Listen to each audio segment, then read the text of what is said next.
up, friends? What's up? I'm so glad you're here at Kidsburg today.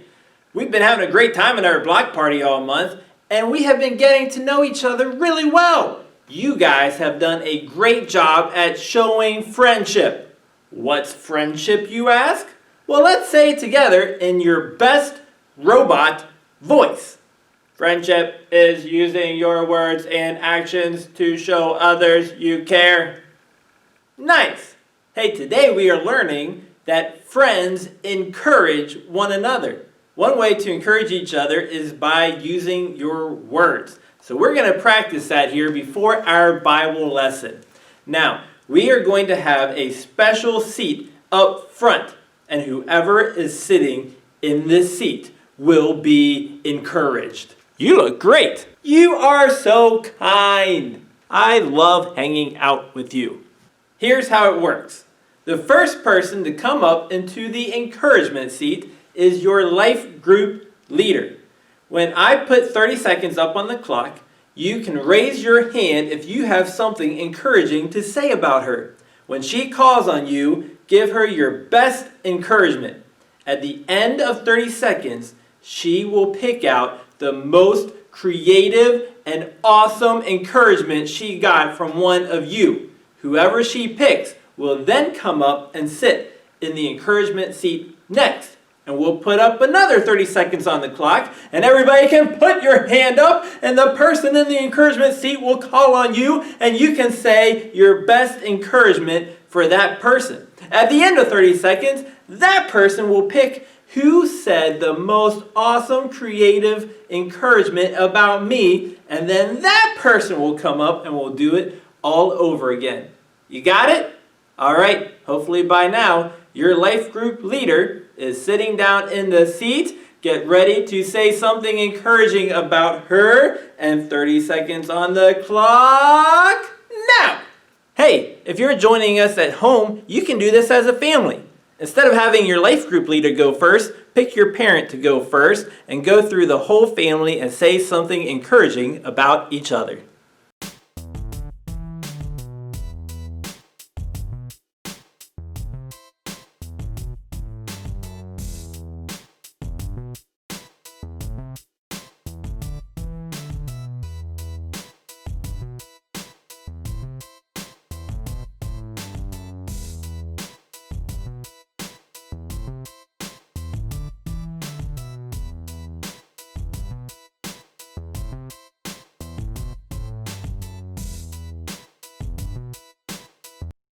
Oh, that was some good encouragement. All right, life group leader, pick the person who said the most awesome thing about you, and that person hurry up and get in the encouragement seat because we're putting another 30 seconds on the clock now.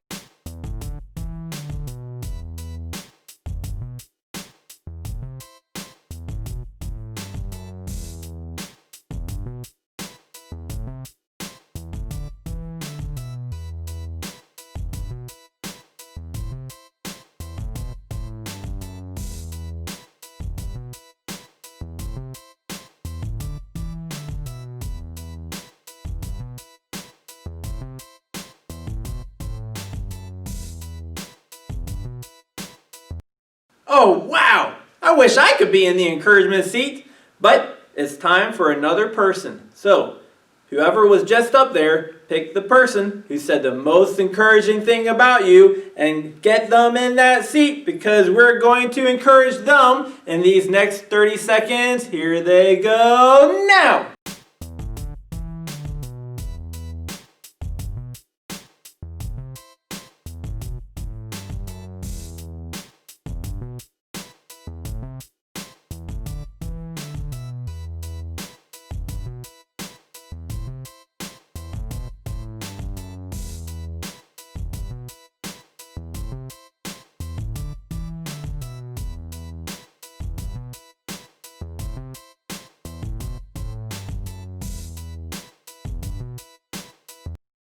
Unfortunately, that's all we have time for today as a group, but you can keep encouraging people all day long.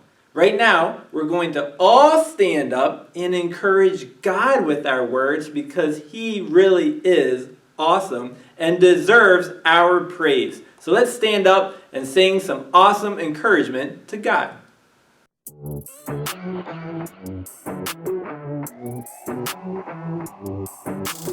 Jesus, you have been so faithful. Jesus, you have been so true. I will be forever thankful, 'cause I never had a friend like you. Help me to be who you've been to me, to everyone I see. Let us love one another with a love like no other yet. That's the way you love us, God. Never turn away, you are with us every day, yeah. That's the way you love us, God. Your love is always been beginning to end. There's never been a better friend. So let us love one another with our love like no other, yeah. That's the way you love us, God.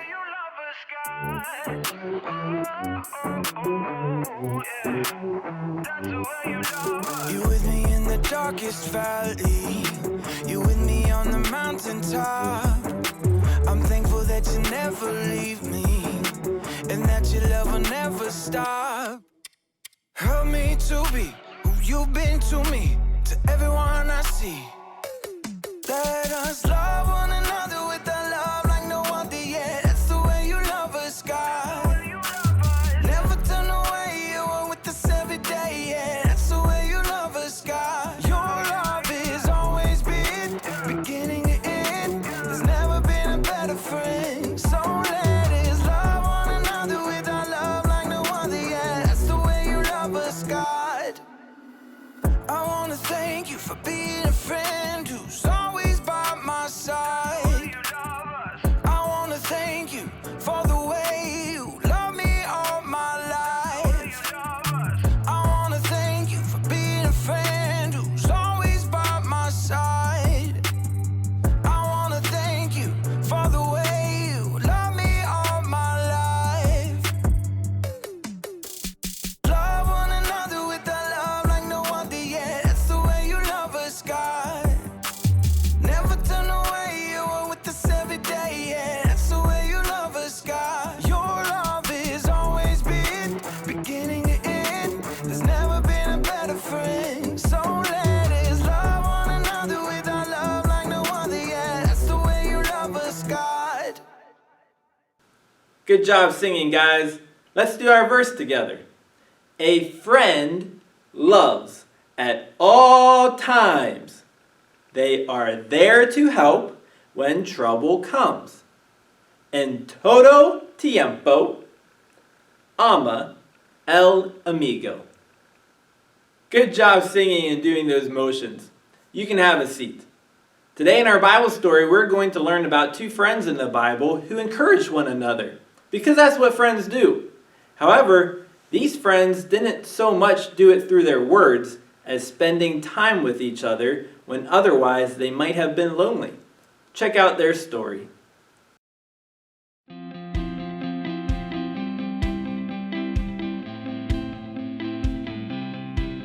on, Haley, you've got this. Yes!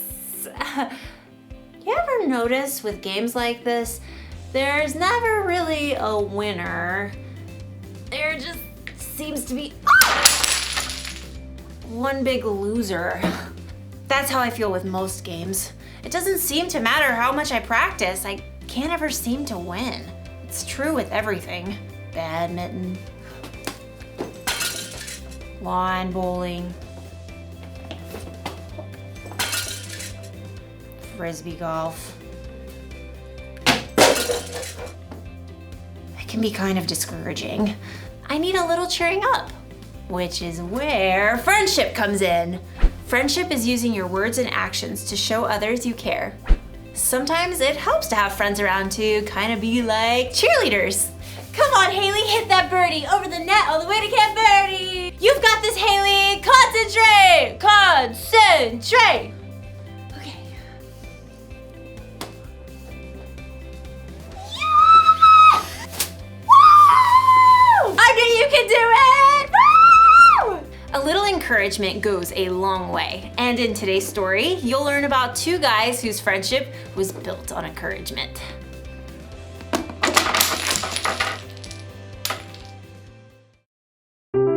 The Bible. It's 66 books of history, stories, letters, and poetry that fit together to form God's one big story. The epic adventure of how He created us and loves us so much that He made a way to rescue us. As we travel through the Bible, from Genesis to Revelation, we discover people who met God and found their lives changed forever. And now for an amazing story. Inspired by the book of 1 Kings, chapter 19. For many years, God's people were ruled by kings who refused to listen to God.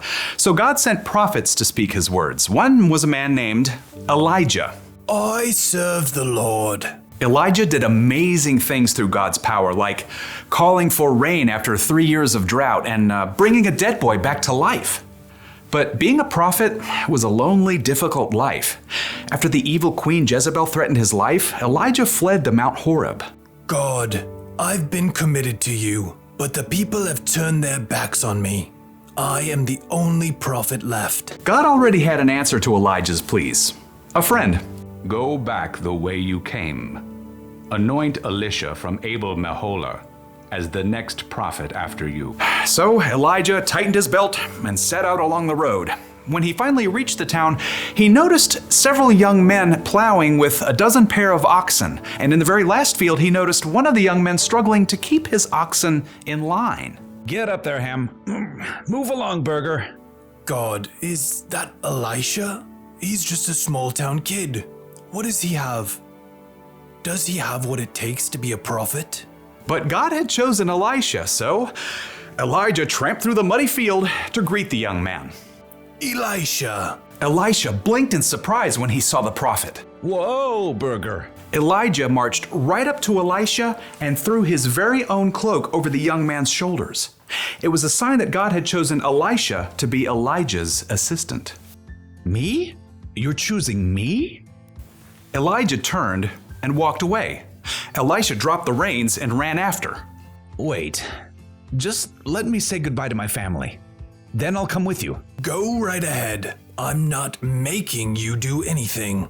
Yes, sir. Right then and there, Elisha broke apart his plow and used the wooden pieces to start a fire. He cooked a meal and called all his family and friends over to share it with him. I'm leaving to travel with Elijah. Goodbye, everyone. Then Elisha set out on the road beside Elijah. I don't really know how to be a prophet, or even a prophet's assistant. That's okay. You'll learn. So over the years, Elisha followed Elijah everywhere as a close companion and good friend, and he watched and listened intently as Elijah spoke God's words to powerful kings and did incredible things. One day, Elisha and Elijah left the town of Gilgal on the way to Bethel, and they both knew that God was about to do something very breathtaking. God was going to take Elijah up to heaven. Stay here, Elisha. The Lord has sent me to Bethel. Elisha wasn't about to leave his friend to go it alone. As sure as the Lord and you are alive, I won't leave you. At Bethel, the same thing happened. Stay here, Elisha. The Lord has sent me to Jericho. As sure as the Lord and you are alive, I won't leave you. It happened once again in Jericho. Stay here, Elisha. The Lord has sent me to the Jordan River. As sure as the Lord and you are alive, I won't leave you. You do realize you're repeating yourself. Together, Elisha and Elijah reached the banks of the Jordan River. The waters flowed dark and deep. Elijah removed his coat and rolled it up. And then he struck the river. Immediately, the waters parted to the right and left. Elisha and Elijah walked across the river on dry ground. They reached the opposite bank. Tell me, what can I do for you before I'm taken away? Elisha didn't want to lose his friend and mentor, Elijah, but he'd learned many things in the last few years. Please, give me a double share of the Spirit God has given you. Only the Lord can do that. But if you see me when I'm taken away, that means you will receive what you've asked for. Elisha nodded, and the two men walked on in silence. Suddenly, a wild wind whipped up, and a chariot and horses appeared, blazing with fire. Elijah. The flaming chariot flew down right between the two men. It caught up Elijah and carried him up to heaven, driven by a strong wind. Elijah, you are like a father to me. Elisha stared into the sky until the last breath of wind and the final hint of flame were gone. Then in great sorrow, he tore his own clothes. My best friend is gone. Glancing down at the ground, he saw Elijah's coat. Carefully, he picked it up. I wonder. Elisha hurried back to the bank of the Jordan River. Again, the water flowed hard and fast. On the opposite bank, a group of prophets from Jericho watched. Look, there's Elisha. But where's Elijah? Across the river, Elisha twisted up Elijah's coat. He called out in a loud voice, Where is the power of the Lord? Where is the power of the God of Elijah? Then Elisha struck the water just as Elijah had done. And just like what happened before, the waters parted to the right and left. The prophets from Jericho stared in amazement as Elisha crossed the river on dry land. The spirit God gave to Elijah has been given to Elisha. It was true. Elisha had been faithful to follow and learn from Elijah for many years, and now God's spirit was with Elisha just as it had been with his friend. One way to be a good friend is to just be there when they need you. Look at today's story. Elisha was there for Elijah right to the very end. And even after he died, Elijah's spirit was with Elijah. Now, I don't know exactly how Elijah's spirit was with Elijah, but it sounds pretty cool. Jesus said God would send a friend to always be there for us. The Holy Spirit is the ultimate friend. He gives you wisdom when you're confused, strength when you're feeling weak, and encouragement when you need it the most. That's the kind of friend we should be. You can cheer your friend on when they play sports, or even if they have an audition, or a hard test. You can give someone a shoulder to cry on when they've had a rough day or when something sad happens. Sometimes it's best not to say anything and to just be there for your friend. Just think of how you'd like someone to encourage you if you felt that way. So here's the one thing to remember today. Friends encourage one another. Encouragement may not make problems go away or make people any better at games, but it can remind them that they're loved and that they're not alone. And sometimes that's enough. So, you are gonna be so good at this! Woo!